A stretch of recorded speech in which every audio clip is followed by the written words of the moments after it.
Chères paroissiennes, chers paroissiens, bonjour. Bonjour et bienvenue à ceux qui se sont connectés, puisque c'est le terme technique, à cette cérémonie que nous allons réaliser en ce dimanche. Et cette connexion, elle nous est permise grâce à l'un de nos paroissiens, Johan Verger, qu'il nous faut remercier chaleureusement. Je ne vous vois pas, vous me voyez, du moins je l'espère, mais bien que ne vous voyant pas, je devine vos visages familiers, ceux que je retrouvais à Saint-Cloud, à la Selle Saint-Cloud, au culte le dimanche, et que j'espère retrouver le plus rapidement possible. Bienvenue aussi à ceux que je ne connais pas, qui ont voulu se joindre à nous pour ce moment de partage. Mais celui qui nous voit, celui qui nous connaît à travers les vicissitudes qui actuellement nous séparent pour un moment, c'est le Seigneur. Et c'est lui qui nous accueille en ce dimanche.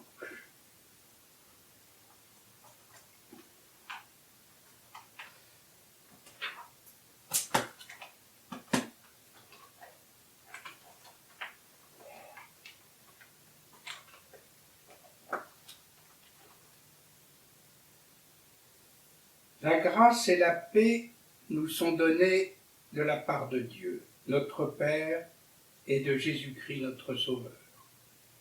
Le Seigneur nous appelle, le Seigneur nous rassemble, le Seigneur nous unit, il est présent parmi nous. Voici venu le temps de reposer nos vies dans la parole. Voici venu le temps de donner de l'espace à notre prière. Voici venu le temps d'accueillir la présence qui nous bénit. Que la paix de Dieu, Père, Fils et Souffle Saint, soit avec nous tous ce matin. Qu'elle nous achemine vers la joie qui est au-dessus de toute joie.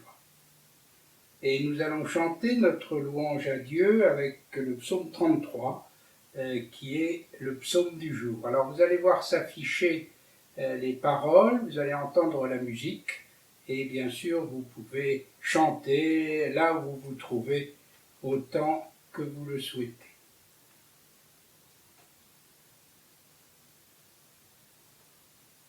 Prions. Apprends-nous à te reconnaître, Père, comme celui qui est autour de nous, qui est en nous et qui donne la vie. Apprends-nous à te connaître, à te reconnaître dans l'ordinaire de nos journées, dans le quotidien de notre temps, dans l'aujourd'hui de notre rencontre. Accorde-nous ton pardon, qu'il soit notre paix, notre joie et notre force. Nous te le demandons au nom de Jésus-Christ. Amen. Et nous accompagnons notre demande de pardon en chantant le cantique « Seigneur, reçois, Seigneur, pardonne ».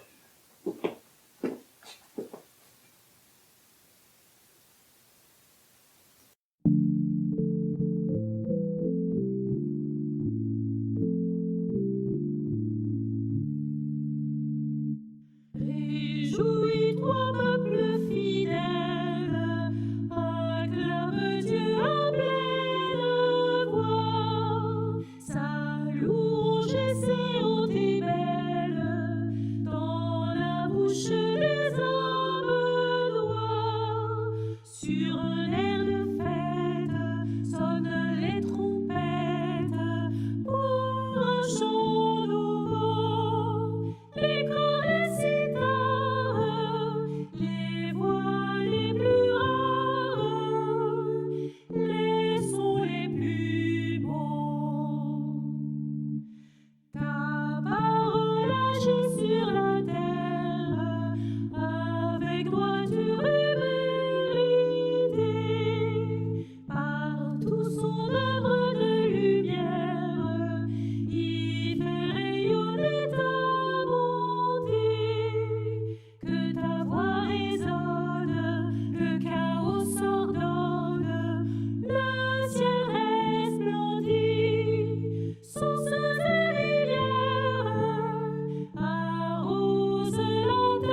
projet que tu as formé. Si cherchant sa route, un peuple t'écoute, il vivra heureux, il verra les signes qui déjà désignent la cité de Dieu. Dieu qui créa le cœur de l'homme, l'observe sur tous ses chemins. Nul à sa vue ne se dérobe, il connaît l'œuvre de leurs mains. Dans les jours d'alarme, vaines sont les armes au bras du plus fort. Dieu seul nous fait vivre, Dieu seul nous délivre des mains de la mort.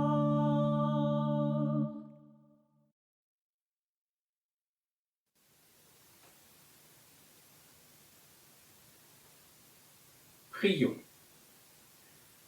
Apprends-nous à te reconnaître, Père, comme celui qui est autour de nous, qui est en nous et qui donne la vie. Apprends-nous à te connaître, à te reconnaître dans l'ordinaire de nos journées, dans le quotidien de notre temps, dans l'aujourd'hui de notre rencontre. Accorde-nous ton pardon, qu'il soit notre paix, notre joie et notre force. Nous te le demandons au nom de Jésus-Christ. Amen. Et nous accompagnons notre demande de pardon en chantant le cantique « Seigneur, reçois, Seigneur, pardonne ».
Levons-nous pour écouter la parole de grâce.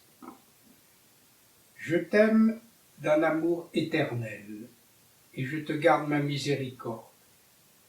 Et voici comment Dieu a manifesté son amour.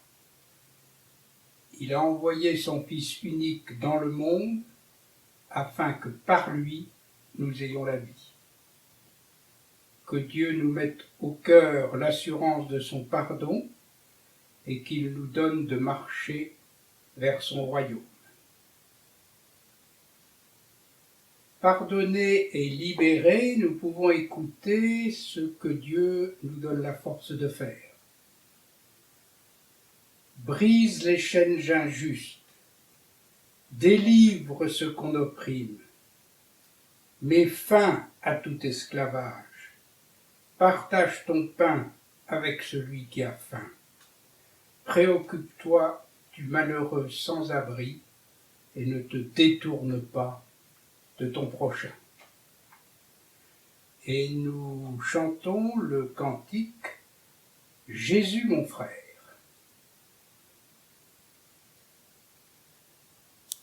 4506.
Nous prions Dieu avant de lire les Écritures, afin qu'elles deviennent pour nous paroles de vie.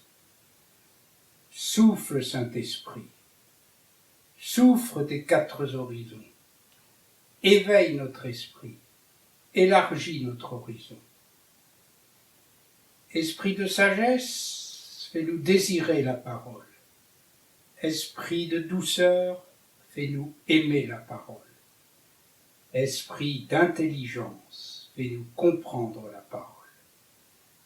Esprit de justice, fais-nous vivre la parole. Esprit de vérité, guéris-nous par la parole. Esprit de sainteté, enracine-nous dans la parole. Souffle, Saint-Esprit, souffle des quatre horizons, éveille notre esprit, élargis notre horizon. Dans l'évangile de Jean, nous lisons au chapitre 14, les versets 1 à 12. Que votre cœur ne se trouble pas. Mettez votre foi en Dieu. Mettez aussi votre foi en moi. Il y a beaucoup de demeures dans la maison de mon Père. Sinon, vous aurais-je dit que je vais vous préparer une place? Si donc je m'en vais vous préparer une place, je reviens vous prendre auprès de moi, pour que là où moi je suis, vous soyez aussi. Et là où moi je vais, vous en savez le chemin. Thomas lui dit, Seigneur, nous ne savons pas où tu vas. Comment saurions-nous le chemin?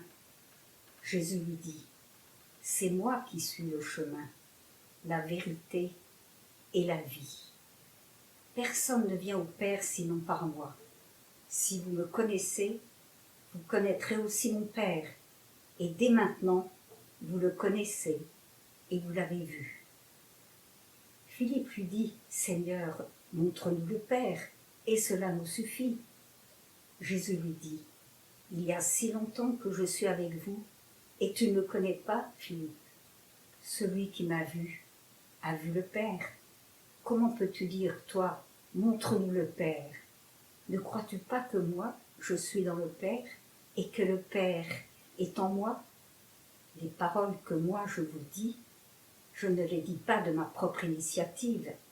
C'est le Père qui, demeurant en moi, fait ses œuvres.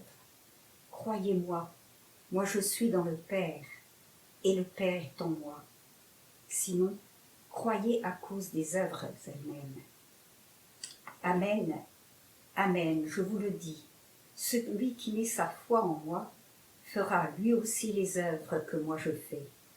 Il en fera même de plus grandes encore, parce que moi, je vais vers le Père. Ce passage de l'évangile de Jean que nous venons d'entendre est rédigé selon une formule littéraire absente dans les autres évangiles, celle du discours, et se situant juste avant la Passion, il prend le sens d'un discours d'adieu qui permet à Jésus d'éclaircir la signification de son séjour sur terre avant de la quitter.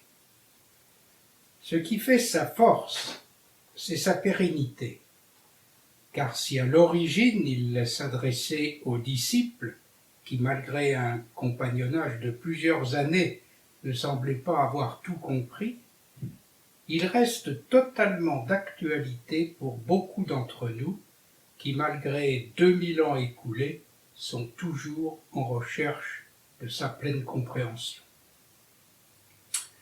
Ce discours advient dans un contexte de tension extrême. Nous sommes à la veille de Pâques, dans la suite du dernier repas, du lavement des pieds, de la trahison de Judas, de l'annonce du reniement de Pierre.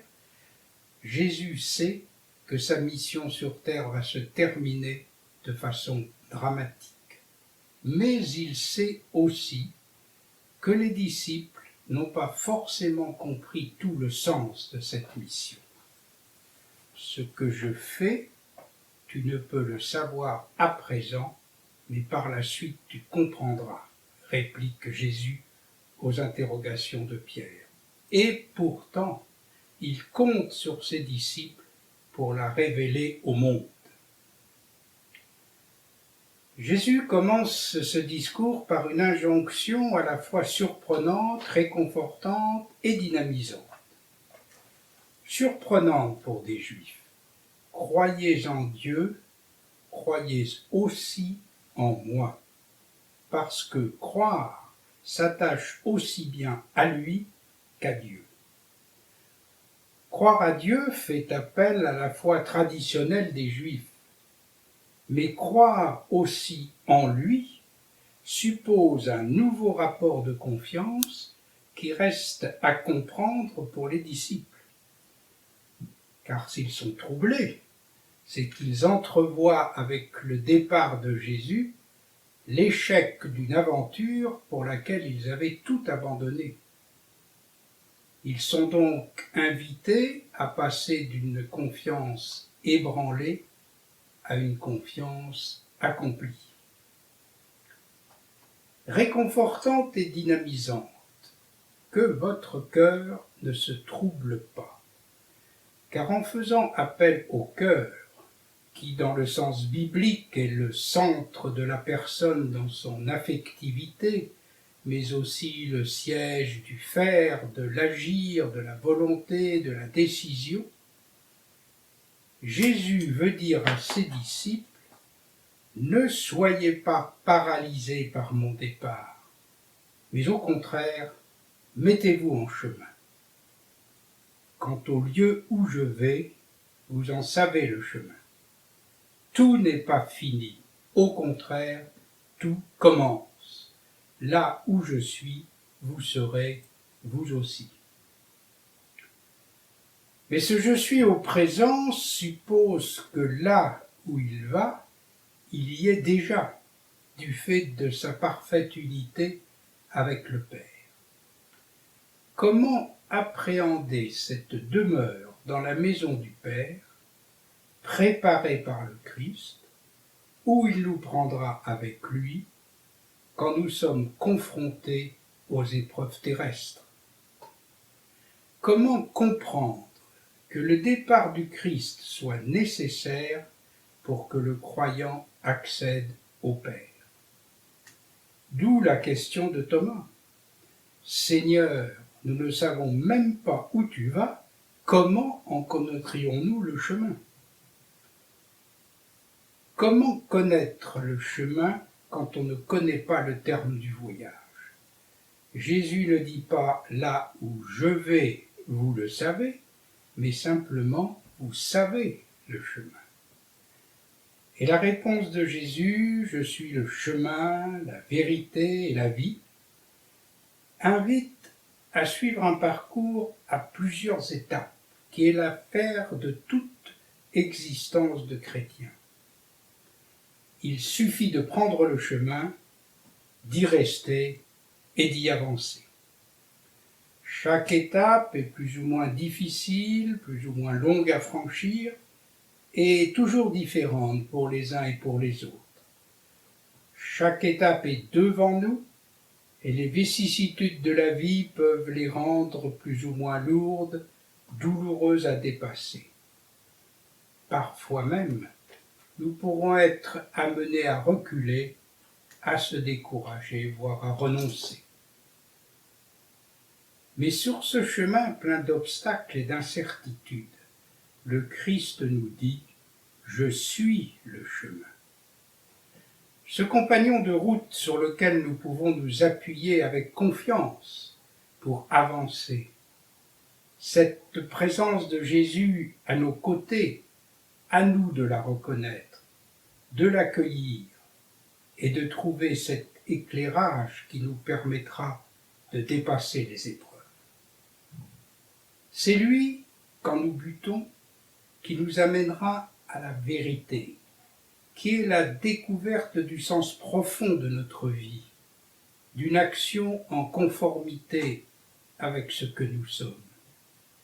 C'est lui qui nous ouvrira les portes de la vie en plénitude, qui est partage d'amour entre Dieu et entre les uns avec les autres. Tous vous reconnaîtront pour mes disciples à l'amour que vous aurez les uns pour les autres. Et ce terme ultime de la quête du Père à laquelle la foi chrétienne aspire ne peut se réaliser que par ce chemin qu'est Jésus. Si vous me connaissiez, vous connaîtriez aussi mon Père. Nul besoin, comme le voudrait Philippe, que Jésus nous montre le Père, car le Père qui demeure en moi accomplit ses propres œuvres, et Jésus est venu parmi nous pour révéler le Père. La foi en Dieu est inséparable de la foi en Jésus. En suivant son chemin, Jésus, à condition que nous lui fassions confiance, nous conduit à la maison du Père. Peu importe que ceux qui arpentent ce chemin le parcours avec des sensibilités différentes, car dans la maison de mon Père, il y a beaucoup de demeures. Mais le Christ nous entraîne bien au-delà de Pâques. En vérité, je vous le dis, celui qui croit en moi fera lui aussi des œuvres que je fais, et il en fera même de plus grandes, parce que je vais au Père. Celui qui croit en moi n'exclut personne et donne à cette invitation à croire une dimension universelle. Et si les disciples ont été choisis les premiers pour faire de plus grandes œuvres, en transmettant la parole du Christ dans le monde, 2000 ans après, toute femme, tout homme peut choisir librement de suivre le chemin du Christ et d'être à son tour un témoin qui fera connaître les œuvres du Père pour les générations suivantes. Car les paroles du Christ ne sont que l'écho des paroles du Père. Les paroles que je vous dis, je ne les dis pas moi-même, au contraire, c'est le Père qui, demeurant en moi, accomplit ses propres œuvres. Les œuvres plus grandes sont la réalisation du projet de Dieu, d'amour, de miséricorde, de pardon et de paix, dont les croyants doivent devenir les acteurs. Amen. Et nous chantons le cantique 4705, Confie à Dieu ta route.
Je vous invite à la prière.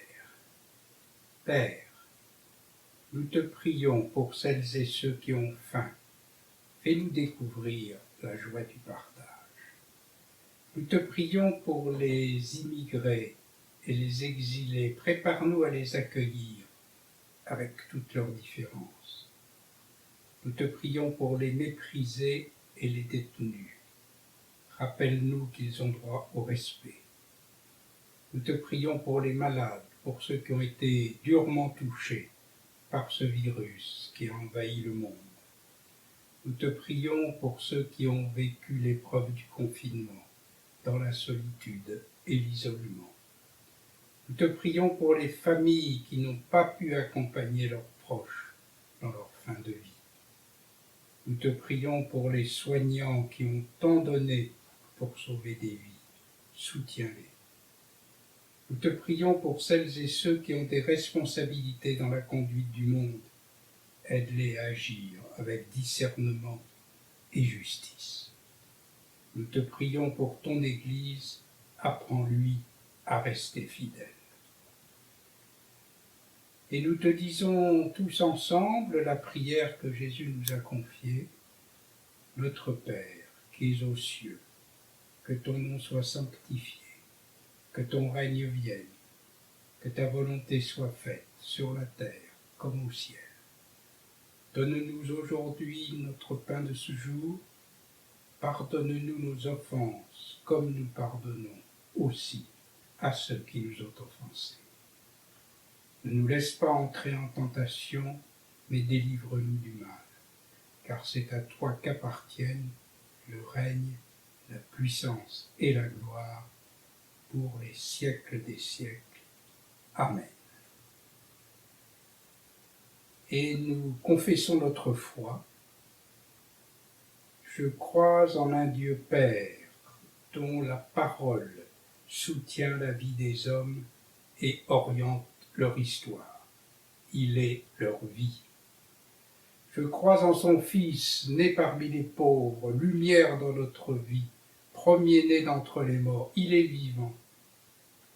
Je crois en l'Esprit Saint qui nous fait naître à la vie de Dieu, qui anime le combat pour la justice et qui nous conduit dans l'espérance. Il est la force qui fait vivre. Je crois à la Sainte Église universelle, messagère de la bonne nouvelle, qui rend libre, elle nous enfante à la vraie vie. Je crois à la résurrection dans l'imminence d'un monde nouveau, où Jésus-Christ, notre Seigneur, sera tout en tous. Amen. Recevons la bénédiction. La grâce et la paix vous sont données de la part de Dieu. Que le Père vous aime, que le Fils vous guide, que l'Esprit vous rende capable d'aimer pour ce temps et pour tous les temps. Amen. Bon dimanche et bon déconfinement.